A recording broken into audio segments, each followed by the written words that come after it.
नमस्कार मित्रों, मैं Arvind Yadav APS classes Kudwar Sultanpur special biology के लिए। जैसा कि आप सभी अभ्यर्थी या स्टूडेंट जो भी हैं, जो नीट और कुछ ऐसे भी अभ्यर्थी जो नेट, तो दोनों का एग्ज़ाम लगभग रद्द या ख़त्म मान के चलिए। दोबारा 23 तारीख को 1563 बच्चों का नीट एग्ज़ाम फिर से कराया गया। उसका क्या रिस्पांस आता है आने वाले समय में फिर से मिलेगा आपको। सुप्रीम कोर्ट क्या बोलती है उसके बारे में चर्चा करेंगे जो भी होगा। और उसके बाद आज की जो टॉपिक है ये क्लास 12th और टीजीटी पीजीटी बायोलॉजी के बच्चों के लिए जो यूपी में या अदर स्टेट में, उनके लिए काफ़ी हेल्पफुल होने वाला ये वीडियो है। अब आप हमारे साथ लगातार बने रहें, कैसे होता है क्या होता है उसके बारे में समझें।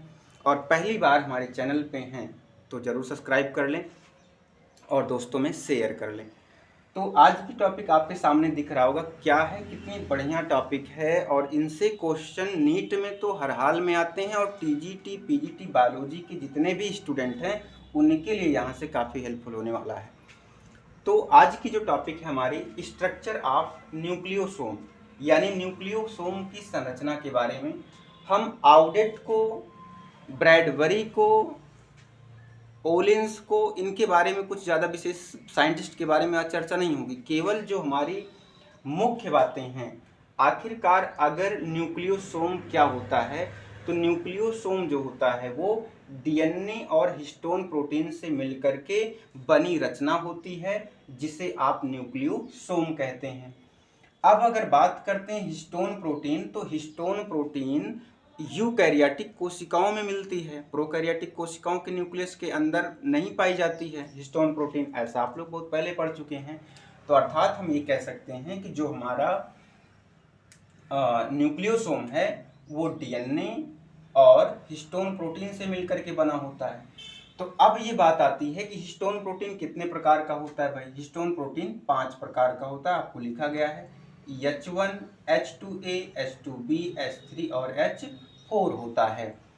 तो अगर हम यहाँ पर हिस्टोन प्रोटीन की संरचना के बारे में बात करें तो इसमें 2 पार्ट होते हैं। 2 पार्ट का मतलब एक मध्य में होता है, तो मध्य में जो पाया जाता है उसमें H3 होता है और H4 होता है, जिसके दो दो अणु आपस में मिलकर के 4 बना लेते हैं। मतलब 2 H3 के और 2 H4 के, मतलब 2 2 4 हो गए जो बीच में होता है। और किनारे पर जो होता है वो आपका H2A H2B, मतलब एक H2A इधर, एक H2 मतलब H2A और H2B मतलब इस किनारे पर, और बीच में जैसे अगर हम ये बनाएं यहाँ पर इस किनारे पर ऐसे करके इस तरह से, यहाँ पर H2A H2B और यहाँ पर H2A और यहाँ पर H2B, यहाँ पर H3 और H4 के दो दो अणु होते हैं, मतलब 4। तो ये 1 2 3 4, मतलब इन दोनों को मिलाकर के 4 और इधर 2 2 इनका 4, मतलब टोटल कितने हो गए 8। यानी प्रत्येक के दो दो अणु होते हैं एक प्रोटीन, हिस्टोन प्रोटीन का जब स्ट्रक्चर बनता है। अगर इसी के ऊपर डीएनए लपेट उठता है इस तरह से, तब वो क्या बन जाता है, न्यूक्लियोसोम बन जाता है। अर्थात डीएनए और हिस्टोन प्रोटीन मिलकर के क्या बनाते हैं भैया, न्यूक्लियोसोम बनाते हैं। तो इतनी बातें आपको स्पष्ट समझ आ गई होगी। अब थोड़ी सी बात ये करते हैं यहाँ पर कि ये जो आखिरकार डीएनए है, हिस्टोन प्रोटीन है, इसकी प्रकृति कैसी होती है। एग्जाम में बनते हैं क्वेश्चन, इसका नेचर कैसा है, अम्लीय है कि क्षारीय है, धनात्मक है ऋणात्मक है। तो हम बात कर रहे हैं सबसे पहले नेचर ऑफ डीएनए।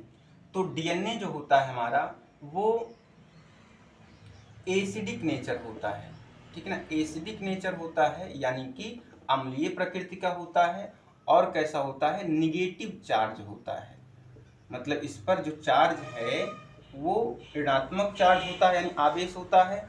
अब इसका कारण क्या है, आखिरकार एसिडिक अम्लीय प्रकृति का क्यों है, नेगेटिव चार्ज क्यों है। क्योंकि इसमें जब आप देखते हैं तो फास्फोरिक एसिड पाया जाता है भाई, फास्फोरिक एसिड। और इस फास्फोरिक एसिड की वजह से क्या होता है, आपका डीएनए जो है वो अम्लीय होता है और उस पर नेगेटिव चार्ज होते हैं। अर्थात हम ये कह सकते हैं PO4 2- यानी फास्फेट ग्रुप पाया जाता है। तो इतनी बातें आपको यहाँ पर स्पष्ट समझ आ रही होगी कि डीएनए का नेचर कैसा है। तो अम्लीय प्रकृति का है और नेगेटिव चार्ज होता है। कारण क्या है उसका कारण जो है आपके सामने फास्फोरिक एसिड है। अब दूसरी बात आपके सामने आती है कि आखिरकार नेचर ऑफ हिस्टोन प्रोटीन। अब हिस्टोन प्रोटीन कैसा होता है? तो देखो भाई, अगर जब न्यूक्लियोसोम की संरचना बनानी है, आप सीधी सी बात स्पष्ट समझें, अगर न्यूक्लियोसोम की संरचना बनानी है आपको, तो अगर डीएनए आपका निगेटिव है तो वो हिस्टोन प्रोटीन से जुड़ेगा।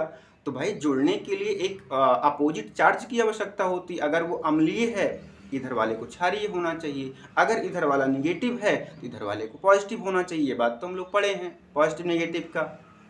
तो सेम यहाँ पर आते हैं, जो हिस्टोन प्रोटीन है वो आपकी कैसी होती है? बेसिक, ठीक है ना, बेसिक इन नेचर, यानी बेसिक नेचर की, क्षारीय प्रकृति की, और चार्ज कैसा होगा इस पर?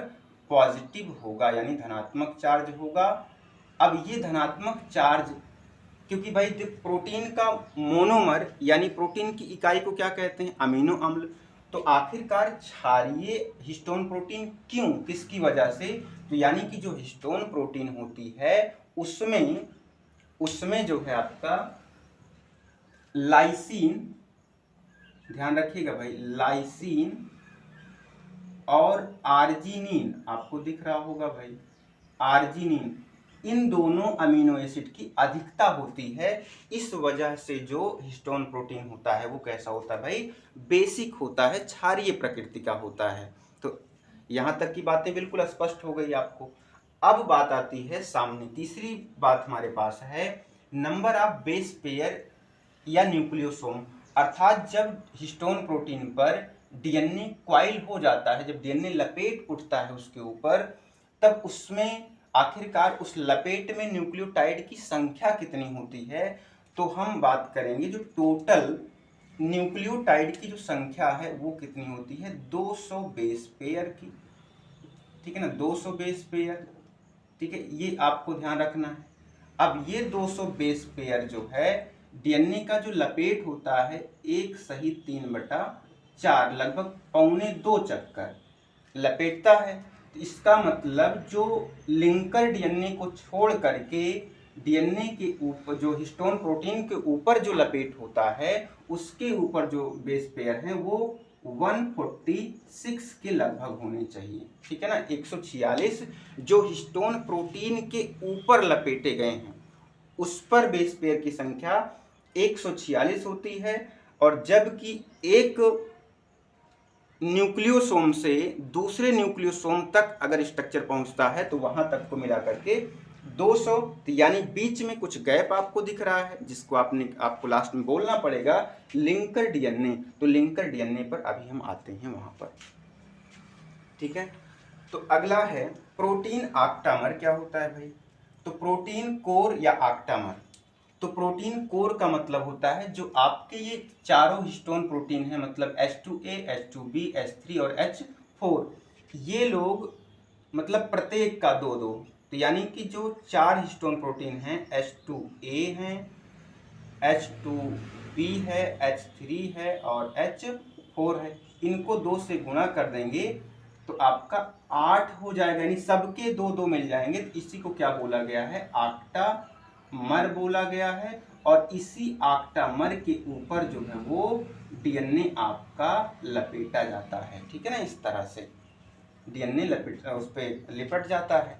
तो ये आपका हो गया ऑक्टामर। तो ऑक्टामर बनाने में कौन सा हिस्टोन प्रोटीन भाग नहीं ले रहा है? आप देख पा रहे हैं H1 नहीं भाग ले रहा है। याद रखिएगा क्वेश्चन को कि ऑक्टामर बनाने के लिए कौन सा हिस्टोन भाग नहीं लेता है। तो आपको 4 ऑप्शन दे देगा, उसमें से आपको H1 याद रखना है, ठीक है। इसके बाद लिंकर डीएनए में न्यूक्लियोटाइड कितना होता है, पहले ये समझ लें कि लिंकर डीएनए होता क्या है। जैसे एक स्ट्रक्चर ये आपका, दूसरा स्ट्रक्चर ये, तीसरा स्ट्रक्चर ये हो गया, ठीक है।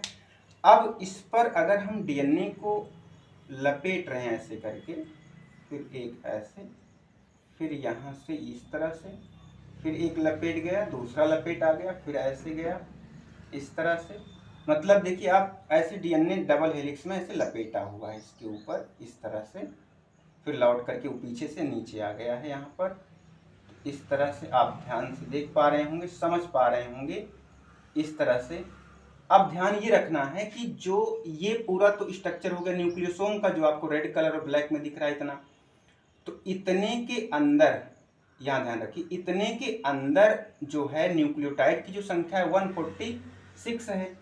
तो अब यहाँ से यहाँ तक जो आपका दूसरे न्यूक्लियोसोम तक पहुँचने का जो स्थान है, इसी को बोला जाता है लिंकर डीएनए। तो लिंकर डीएनए में न्यूक्लियोटाइड कितना होगा भाई? अगर टोटल 200 बेस पेयर का है, 146 यहाँ हो गया, तो बचा कितना? लगभग 54। तो न्यूक्लियोटाइड में जो लिंकर डीएनए होता है उसमें न्यूक्लियोटाइड की संख्या कितनी होगी? लगभग 54 होगी। तो ये सारी बातें आपको अच्छे से याद रखना है। यहाँ तक बातें स्पष्ट समझ आ रही होंगी भाई। तो ये क्वेश्चन बड़े एग्जाम के हैं। आइए आगे देखते हैं। लास्ट टॉपिक है हमारे पास और यहाँ पर एक क्वेश्चन और, कि जो पांचों तरह के हिस्टोन प्रोटीन हैं, चार का तो उपयोग आपको समझ में आ गया कि ऑक्टामर बनाने में काम कर रहा है, तो H1 क्या काम कर रहा है? H1 का यूज कहाँ है? तो H1 का जो यूज है वो आपका लिंकर डीएनए में होता है। यहाँ पर इसको रोक करके रखता है लिंकर डीएनए। तो ये आपका जो है H1 हिस्टोन हो जाएगा, बीच में यहाँ पर H1 हिस्टोन हो जाएगा। ठीक है। ये बाकी चारों प्रकार के तो ये वाले सब कहाँ मिल गए? ये चारों जो हैं आपके इसमें मिल गए, और जो H1 है वो लिंकर डीएनए में पाया गया। ठीक है। यहाँ तक बातें बिल्कुल आसान सी भाषा है, एकदम समझ आ रहा होगा सबको सब कुछ। Last topic non histone protein की बात करते हैं और उसके प्रकृति की बात करते हैं। तो जो नॉन हिस्टोन प्रोटीन है, ठीक है, नॉन हिस्टोन प्रोटीन, तो नॉन हिस्टोन प्रोटीन का यूज कब होगा? जब हम सोलेनॉइड स्ट्रक्चर बना लेंगे। सोलेनॉइड स्ट्रक्चर जब बन जाएगा, क्रोमैटिन एकदम गुच्छे में बन जाएगा, न्यूक्लियोसोम 6-7 न्यूक्लियोसोम एक साथ मिल करके सोलेनॉइड स्ट्रक्चर बनाते हैं। अब उस स्ट्रक्चर को क्रोमोसोम के अंदर प्रवेश करवाना है, गुणसूत्र के अंदर। तो जब गुणसूत्र के अंदर प्रवेश कराएंगे तो उस गुणसूत्र के अंदर पहले से नॉन हिस्टोन प्रोटीन मौजूद रहती है, उसी के ऊपर ये जाकर के लिपट जाता है। तो आखिरकार वो नॉन हिस्टोन प्रोटीन क्या है, किस नेचर की होती है, उसको समझते हैं। तो जो नॉन हिस्टोन प्रोटीन है, तो नॉन हिस्टोन प्रोटीन कैसी होती है भैया? तो नॉन हिस्टोन प्रोटीन जो है वो एसिडिक होती है, एसिडिक नेचर होती है, मतलब अम्लीय प्रकृति की होती है, और इसका मॉलिक्यूलर वेट जो है वो अधिक होता है, ये ध्यान रखना है। मॉलिक्यूलर वेट जो है यानी इसका अणुभार जो है वो अधिक होता है, जबकि हिस्टोन प्रोटीन का अणुभार जो है वो कम होता है। यहाँ पर ये इसको भी याद रख लीजिएगा। हिस्टोन प्रोटीन और नॉन हिस्टोन प्रोटीन में अणुभार किसका ज़्यादा है?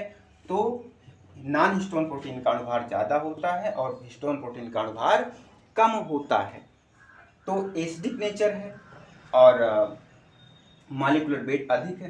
तो आखिरकार वो कौन से नॉन हिस्टोन प्रोटीन हैं जो एसिडिक इन नेचर हैं, मतलब अम्लीय प्रकृति दिखा रहे हैं, जिनका अणुभार ज़्यादा है? तो नॉन हिस्टोन प्रोटीन आपसे पूछा जाएगा कौन है वो? टायरोसिन, याद रखना भाई, टायरोसिन और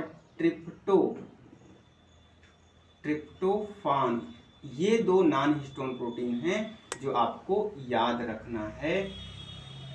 यहाँ पर बड़े एग्जाम के लिए सारे छोटे प्यारे क्वेश्चन जो हैं ये बिल्कुल आपको याद रखने हैं।